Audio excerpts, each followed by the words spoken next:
Hello student, ಈ ಒಂದು ವಿಡಿಯೋದಲ್ಲಿ ನಾವು ನಿಮ್ಮ ಬಿಕಾಮ್ ಥರ್ಡ್ ಸೆಮಿಸ್ಟರ್ನಲ್ಲಿ ಬರುವಂತಹ ದ ಟೆಂಪೆಸ್ಟ್ ಅನ್ನೋ ನಾಟಕದ ಮೇಲೆ 10 ಅಂಕಕ್ಕೆ 2 ಕ್ಯಾರೆಕ್ಟರ್ ಹೆಸರನ್ನ ಕೊಟ್ಟು ಅವ್ರ ಬಗ್ಗೆ ಬರೀರಿ ಅಂತ ಹೇಳ್ತಾರೆ. ಸೊ ಕ್ಯಾರೆಕ್ಟರ್ಗೆ 10 ಪಾಯಿಂಟ್ನ ಬರಿಬೇಕು. ಒಂದು ಕ್ಯಾರೆಕ್ಟರ್ ಮೇಲೆ 10 ಪಾಯಿಂಟ್ನ ಬರೆದ್ರೆ ನಿಮಗೆ ಪೂರ್ತಿ ಅಂಕಗಳು ದೊರೆಯುತ್ತೆ. ಸೊ ಮೊದಲನೇ ಅತ್ಯಂತ ಇಂಪಾರ್ಟೆಂಟ್ ಕ್ಯಾರೆಕ್ಟರ್ ಪ್ರಾಸ್ಪೆರೋ ಬಗ್ಗೆ ನಾನು ಈ ವಿಡಿಯೋದಲ್ಲಿ ಹೇಳ್ತೀನಿ. ಸೊ ಪ್ರಾಸ್ಪೆರೋ ಮೇಲೆ ಪ್ರಶ್ನೆ ಕೇಳಿದಾಗ ಯಾವ ಕೀ ಉತ್ತರಗಳನ್ನ ಬರೆದ್ರೆ ನಿಮಗೆ ಪೂರ್ಣ ಅಂಕಗಳನ್ನ ಕೊಡ್ತಾರೆ ಅಂತ ನಾನು ಈ ವಿಡಿಯೋದಲ್ಲಿ ಹೇಳ್ತೀನಿ. ಸೊ ಮೊದಲಿಗೆ ಪ್ರಾಸ್ಪೆರೋದ ಮೊದಲನೇ ಪಾಯಿಂಟ್ ಏನಂದ್ರೆ, Prospero was duke of Milan. Prospero ಏನಿದಾನಲ್ಲ, ಇವನು ಮಿಲಾನ್ ದೇಶದ ಸಾಮಂತ ರಾಜ. He was overthrown by his brother Antonio. ಇವನಿಗೆ ಒಬ್ಬ ಸಹೋದರನಿರ್ತಾನೆ, ತಮ್ಮನಿರ್ತಾನೆ ಆಂಟೋನಿಯೋ. ಇವನು ಅವನನ್ನ ಪದಚ್ಯುತಿಗೊಳಿಸ್ತಾನೆ, ಅಂದ್ರೆ ಅಧಿಕಾರದಿಂದ ತೆಗೆದು ಹಾಕ್ತಾನೆ ಪ್ರಾಸ್ಪೆರೋನ. ಅಂದ್ರೆ ಅಧಿಕಾರವನ್ನ ಕಳೆದುಕೊಂಡಿದ್ದಾನೆ ಅಂದಂತೆ ಈ ರೀತಿ. ಎರಡನೇದು ಪಾಯಿಂಟ್ ಏನಂದ್ರೆ, ಈಗ ಅವನಿಗೆ ಸಾಮಂತ ರಾಜನ ಅಧಿಕಾರವಿಲ್ಲ. He has cast out to sea in a small boat with his young daughter Miranda. So ತನ್ನ 3 ವರ್ಷದ ಮಗಳೊಂದಿಗೆ ಅವನು ಒಂದು ಸಣ್ಣ ಹಡಗಿನಲ್ಲಿ ಹೊರ ಹಾಕಲಾಗುತ್ತೆ ಅವನ ದೇಶದಿಂದ. ಇದರ ಅರ್ಥ, ಮೂರನೇ ಪಾಯಿಂಟಿನ ಅರ್ಥ, ಈಗ ಅವನು ದೇಶದಲ್ಲಿ ಇಲ್ಲ, ಮಿಲನ್ ದೇಶದಲ್ಲಿ ವಾಸಿಸೋಕೆ ಅವನಿಗೆ ಅಧಿಕಾರವಿಲ್ಲ, ಅವನು ಯಾವುದೇ ಶಕ್ತಿಯನ್ನು ಹೊಂದಿಲ್ಲ, ಅವನು ಒಬ್ಬ ಅಶಕ್ತ ವ್ಯಕ್ತಿಯಾಗಿದ್ದಾನೆ, 3 ವರ್ಷದ ಮಗುವನ್ನು ಹೊಂದಿದ್ದಾನೆ. ಮಿರಾಂಡಾ ಅವಳ ಹೆಸರು. ನಾಲ್ಕನೇ point, Prospero and Miranda landed on the magic island. Prospero ಮತ್ತು ಮಿರಾಂಡಾನ ದೇಶದಿಂದ ಹೊರಗೆ ಹಾಕಿದಾಗ ಅವ್ರು ಇರೋದು ಒಂದು ಮ್ಯಾಜಿಕ್ ಐಸ್ಲ್ಯಾಂಡ್, ಮಾಯಾ ದ್ವೀಪದಲ್ಲಿ ಇರ್ತಾರೆ.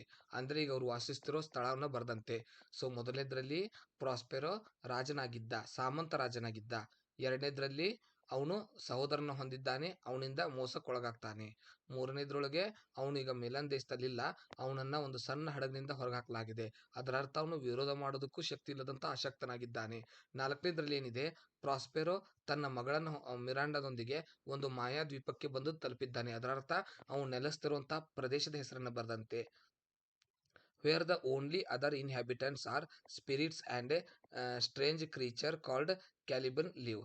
ಆ ದ್ವೀಪದಲ್ಲಿ ಮನುಷ್ಯರೇ ಇರ್ತಿರಲಿಲ್ಲ, ಕೇವಲ ಸ್ಪಿರಿಟ್ಸ್, ಆತ್ಮಗಳು, ಪವಿತ್ರ ಆತ್ಮಗಳಷ್ಟೇ ಇರ್ತಿತ್ತು. ಒಂದು ಕ್ರೀಚರ್ ಇರ್ತಿತ್ತು, ಕ್ಯಾಲಿಬನ್.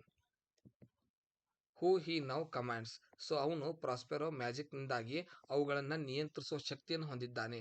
ಅವುಗಳಿಗೆ ಕಮಾಂಡ್ಸ್ನ ಕೊಡ್ತಾನೆ, ಆದೇಶಗಳನ್ನ ಕೊಡ್ತಾನೆ, ಅವನು ಹೇಳದಂತೆ ಅವು ಇರ್ತವೆ. He uses magic to control the spirits of the island. ಆ ದ್ವೀಪದೊಳಗಿರುವಂತಹ ಎಲ್ಲ ಆತ್ಮಗಳನ್ನ ತನ್ನ ಮ್ಯಾಜಿಕ್ನಿಂದ ನಿಯಂತ್ರಿಸ್ತಾನೆ, ಅಂದ್ರೆ ತನ್ನ ಮಾಯಾಜಾಲದಿಂದ ನಿಯಂತ್ರಿಸ್ತಾನೆ. He was the duke of the Milan until his brother Antonio betrayed him, supported by Alonso. So ಅಲೋನ್ಸೋನಿಂದ ಸಹಾಯ ಪಡ್ಕೊಂಡು ಆಂಟೋನಿಯೋ ಇವನನ್ನ ತೆಗೆದು ಹಾಕಿದ್ದಾನೆ ಕೆಲಸದಿಂದ, ಅಂದ್ರೆ ಅಧಿಕಾರದಿಂದ. While Prospero was duke of Milan he became interested in magic. ಯಾವಾಗ ಅವನು ಮಿಲನ್ ದೇಶದಲ್ಲಿದ್ದ ಅಲ್ಲಿಂದಾನೇ ಅವನಿಗೆ ಮ್ಯಾಜಿಕ್ ಮೇಲೆ, ಮಾಯಾಜಾಲದ ಮೇಲೆ ಹೆಚ್ಚು ಆಸಕ್ತಿ ಇತ್ತು. He was lived alone on the island for 12 years. ಈಗ ಅವನಿಗೆ ದ್ವೀಪದಲ್ಲಿದ್ದು, ಅಂದ್ರೆ ದೇಶದಿಂದ ಹೊರಗೆ ಬಂದು 12 ವರ್ಷಗಳಾಗಿದೆ. Bringing up his daughter Miranda, ಅವನ ತನ್ನ ಮಗಳನ್ನ ಇದರಲ್ಲಿ ಬೆಳೆಸಿದ್ದಾನೆ. He has a close relationship with Ariel, one of the spirits of the island. So ಅದರಲ್ಲಿ ಇರುವಂತಹ ಮಾಯಾ ದ್ವೀಪದಲ್ಲಿರುವಂತಹ ಆತ್ಮಗಳಲ್ಲಿಯೇ ಏರಿಯಲ್ ಅನ್ನೋ ಆತ್ಮದೊಂದಿಗೆ ಅತ್ಯಂತ ಕ್ಲೋಸ್ ಆದ ರಿಲೇಶನ್ಶಿಪ್ ಅನ್ನು ಹೊಂದಿದ್ದಾನೆ, ಅತ್ಯಂತ ಹತ್ತಿರವನ್ನು ಹೊಂದಿದ್ದಾನೆ. ಇದಿಷ್ಟು 10 ಪಾಯಿಂಟ್ಗಳನ್ನ ಬರೆಯೋದ್ರ ಮೂಲಕ ನೀವು ಪೂರ್ತಿ ಅಂಕಗಳನ್ನ ಪಡ್ಕೋಬಹುದು. ಮುಂದಿನ ಕ್ಯಾರೆಕ್ಟರ್ ಇಂಟ್ರೊಡಕ್ಷನ್ ಒಂದಿಗೆ ಭೇಟಿಯಾಗೋಣ. ಎಲ್ಲರಿಗೂ ಕೂಡ ಧನ್ಯವಾದಗಳು.